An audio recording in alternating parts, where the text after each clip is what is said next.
2010కి ముందు నియమితులైన ప్రభుత్వ ఉపాధ్యాయులకు టెట్ అర్హత విధానం నుంచి మినహాయింపు ఇవ్వాలని ఉపాధ్యాయ ఎమ్మెల్సీ మల్క కొమ్రయ్య కేంద్ర విద్యాశాఖ మంత్రి ధర్మేంద్ర ప్రధాన్ ని కోరారు. ఈ మేరకు రాష్ట్ర ఉపాధ్యాయుల పక్షాన కేంద్ర విద్యాశాఖ మంత్రికి లేఖ రాశారు. ఉమ్మడి ఆంధ్రప్రదేశ్ సహా తెలంగాణ రాష్ట్ర ప్రభుత్వాలు గతంలో ఇచ్చిన జీవోల ప్రకారం సర్వీస్లో ఉన్న ఉపాధ్యాయులకు టెట్ నుంచి మినహాయింపు ఉండేదని, సుప్రీంకోర్టు తాజా తీర్పు నేపథ్యంలో 2010కి ముందు నియమితులైన ఉపాధ్యాయులు టెట్ అర్హత పరీక్షను రాయాల్సి వస్తోందని ఆయన గుర్తు చేశారు.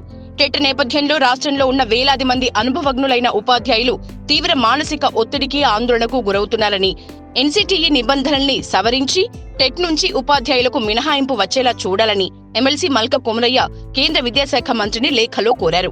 మరోవైపు సుప్రీంకోర్టు తీర్పుపై రివ్యూ పిటిషన్ వేసేలా రాష్ట్ర ప్రభుత్వాన్ని కూడా ఎమ్మెల్సీ మల్క కొమ్రయ్య కోరారు.